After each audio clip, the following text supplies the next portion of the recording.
कहते हैं यदि मन नियंत्रण में है तो सारे कार्य आसानी से पूरे हो जाते हैं, और यदि मन अस्थिर है, नियंत्रण में नहीं है, तो कार्यों में परेशानी आती ही रहती है, जहाँ तक अपने कार्य पूर्ण नहीं कर पाता है। जी हाँ दोस्तों, श्रृंखला को जारी रखते हुए आज हम बात करेंगे चंद्रमा के बारे में। चंद्रमा, आप सभी जानते हैं, चंद्रमा हमारे मन का कारक है, हमारी भावनाओं का कारक है, माता का सूचक चंद्रमा है। यदि आपका चंद्रमा कमज़ोर है, मजबूत नहीं है, तो सबसे ज़्यादा परेशानी आपको निर्णय लेने में आएंगी। आप भावनाओं में बहकर कोई ना कोई गलत निर्णय ले सकते हैं, या भावनात्मक रूप से आप बहुत ही कमज़ोर महसूस करेंगे स्वयं को। मानसिक तनाव में आपका जीवन चलेगा और आप निरंतर परेशानियों से घिरे रहेंगे। आपके अंदर बहुत ही ज़्यादा नेगेटिव थॉट्स आते रहेंगे अपने बारे में, आपके आसपास जो भी लोग हैं उनके बारे में, और कहीं ना कहीं आप ऐसे विचारों से घिरे रहेंगे कि आपको लगेगा कि कुछ ना कुछ आपके साथ गलत हो रहा है, कोई आपके साथ गलत कर रहा है। इसी कुंठा में आपका जीवन व्यतीत होता रहेगा, ना आप किसी से कुछ कह पाएंगे, और जब आप कुछ कहेंगे तो मन की भड़ास इतनी ज़्यादा निकल जाएगी, गुस्सा आपका फूट फूट के ऐसा निकलेगा कि आप उस पर भी नियंत्रण नहीं रख पाएंगे। जी हाँ दोस्तों, ये है चंद्रमा के कमज़ोर होने के कारण। यदि आप में भी इस तरह के लक्षण हैं तो आप समझ जाइए कि कहीं ना कहीं आपका चंद्रमा बेहद कमज़ोर है। कमाते हैं, मेहनत करते हैं, लेकिन घर में धन नहीं टिकता है, कैश फ्लो उतना नहीं आ पाता है। समझ जाइए चंद्रमा कमज़ोर है। कैश का कारण, धन के कैश का कारण ही हमारा चंद्रमा है। यदि कैश फ्लो आपके घर में नहीं रुक पाता है तो ध्यान देने वाली बात ये भी है कि कहीं ना कहीं आपके घर में पानी, जल या जल के स्रोत परेशानी में है। कहीं ना कहीं जल जो इकट्ठा हो रहा है, या तो वो ठीक से नहीं हो रहा है, या जल आपके घर में कहीं ना कहीं लीक हो रहा है। ये कुछ निशानियां हैं, बताती हैं कि कहीं ना कहीं आप धन से पीड़ित हैं, धन से कमज़ोर हैं, आर्थिक रूप से भी समस्याएं चल रही हैं। और ये सभी सूचक ये भी बताते हैं कि कहीं ना कहीं आपका चंद्रमा बेहद कमज़ोर है। तो आज हम इसी पे चर्चा कर रहे हैं, इसी पे बात कर रहे हैं कि किस तरह से इस कमज़ोर चंद्रमा को मजबूत किया जाए, कैसे इस चंद्रमा को ठीक किया जाए। तो दोस्तों, आप भी अपनी कुंडली खोल लीजिए, अपनी जन्म पत्रिका खोल लीजिए और देखिए आपके चंद्रमा आपकी कुंडली में किस भाव में बैठे हैं। 12 खाने होंगे, 12 खानों में आप देखिए कि कौन से खाने में, कौन से घर में आपके चंद्रमा बैठे हैं। ध्यान रखिएगा, जिन लोगों के भी चंद्रमा 6, 8वें या 12वें घर में है, उनके लिए विशेष ये है कि चंद्रमा पीड़ित है। कहीं ना कहीं चंद्रमा आपको परेशान कर रहे हैं, मानसिक तनाव में आप हैं, किसी न किसी भय के तनाव में आप हैं। देखिए आपकी कुंडली में चंद्रमा कहाँ बैठे हैं। 6, 8, 12 में चंद्रमा को दोष लगता है।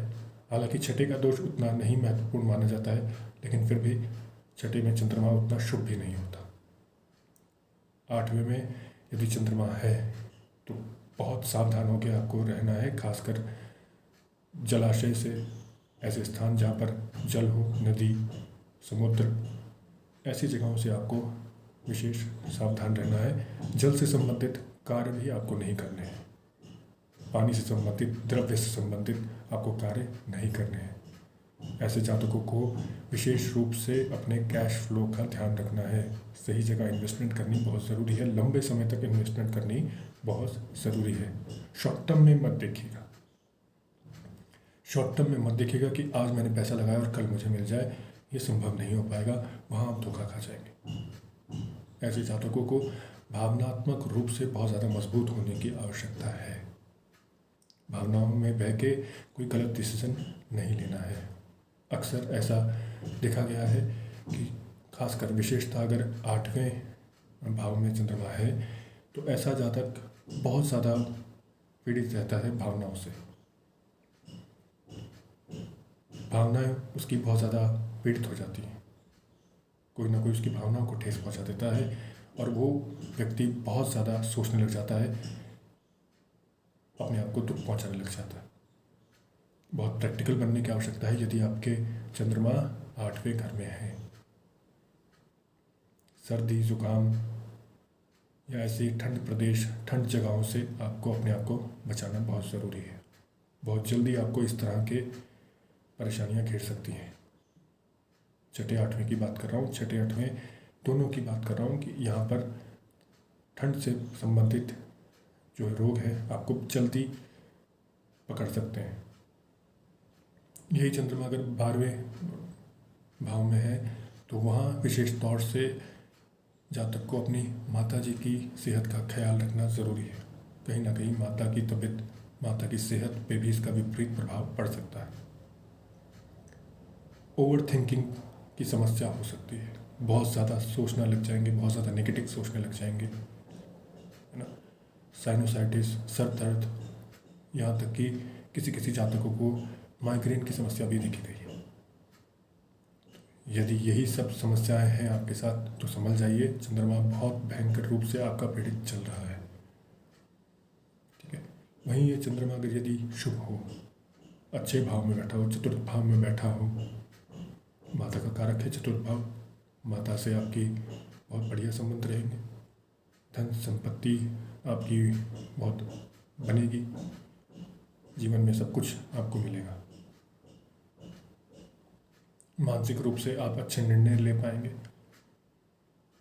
यही चंद्रमा यदि आपके 5वें भाव में बैठे हों तो वहाँ भी बुद्धि के घर में बैठने से चंद्रमा आपको शांत स्वभाव का बनाएंगे, मृदुभाषी बनाएंगे। दूसरे भाव के भी चंद्रमा के लिए बहुत लकी हैं।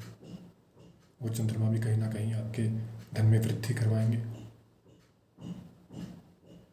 माता के आशीर्वाद के साथ आप बढ़ेंगे तो यकीनन आपको बहुत बढ़िया मुनाफा होगा, बहुत बढ़िया आपकी लाइफ चलती रहेगी। चंद्रमा पीड़ित है तो उसके लिए क्या करें?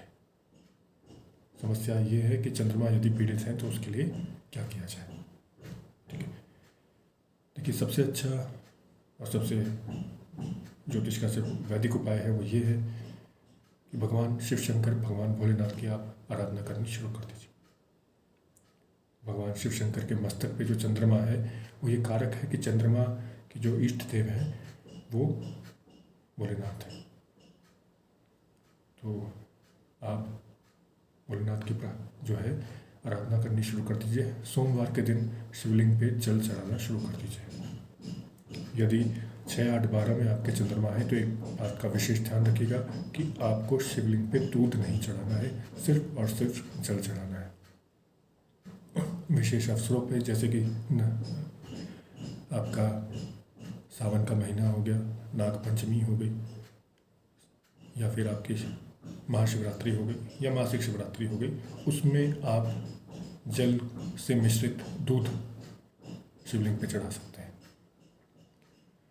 सोमवार को आप चावल के कुछ दाने, 11 दाने आप शिवलिंग पे चढ़ाइए। देखिए आपको धन लाभ होना शुरू हो जाएगा, आपके काम बनने शुरू हो जाएंगे। लेकिन ध्यान रखिएगा सोमवार के दिन आपको चावल नहीं खाना है। ठीक है। दही का दान आप कर सकते हैं शिवलिंग पे, दही से भी आप शिवलिंग का स्नान करवा सकते हैं। दूध से भी मैंने आपको बताया कब करना है। ये आप कुछ वस्तुएं शिवलिंग पे निरंतर दान करते रहिए, जिससे आपकी मानसिक स्थिति भी मजबूत रहेगी, आपके भावनाएं भी मजबूत रहेंगी और आपके निर्णयों में कहीं ना कहीं आपको दिखेगा कि आप बहुत प्रैक्टिकल निर्णय लेने लगे हैं, बहुत ही प्रैक्टिकल डिसीजन लेने लग गए।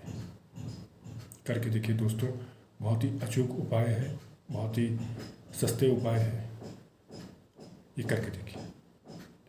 दूसरा उपाय, अपनी माता के साथ संबंध मधुर करिए, माता का आशीर्वाद लेते रहिए। और माता तो आपके घर में ही है ना, या अगर आप घर से दूर रहते हैं तो मन ही मन अपनी माता के को स्मरण करते हुए, उनको प्रणाम करते हुए आप अपने सारे काम की शुरुआत कर सकते हैं। कोशिश करिए सोमवार के दिन कुछ ना कुछ सफ़ेद कपड़े ज़रूर पहनें। सफ़ेद शर्ट, सफ़ेद टी शर्ट भी आप पहन सकते हैं। इससे भी चंद्रमा के प्रभाव को बढ़ाया जा सकता है। बहुत छोटे छोटे बहुत सस्ते उपाय बता रहा हूँ दोस्तों, ये हर कोई कर सकता है। कोशिश करिए, सब कुछ संभव है। ओम नमः शिवाय का जाप आप कर सकते हैं, महामृत्युंजय का जाप आप कर सकते हैं। यदि 4 बार में आपके चंद्रमा है और चंद्रमा की महादशा चल रही है तो ध्यान रखिएगा, महामृत्युंजय का जाप आप अवश्य करिए। ऐसी जगह है जहाँ पर जल हो, जलाशय हो, ऐसी जगहों पे जाना कोशिश करिए ना जाए, या बंद ही करते तो ज़्यादा अच्छा है। पानी को व्यर्थ ना जाने दें अपने हाथ से। ध्यान रखें, आपके हाथ से पानी बर्बाद नहीं होना चाहिए, नमक आपके हाथ से बर्बाद नहीं होना चाहिए। ये बहुत ही छोटी छोटी कुछ बातें हैं जिनका आप यदि ध्यान रखें तो यकीनन आपके चंद्रमा मजबूत बनेंगे और कहीं ना कहीं आपकी मानसिक तनाव दूर हो जाएंगे। तो बहुत बहुत धन्यवाद आप लोगों का इस वीडियो को देखने के लिए। शेयर करें, लाइक करें और जितना ज़्यादा हो सके इसको अपने मित्रों को अपने ग्रुप में शेयर करिए। थैंक यू सो मच, बहुत बहुत धन्यवाद। फिर हाजिर होंगे नई श्रृंखला के साथ, एक नए ग्रह के साथ। धन्यवाद।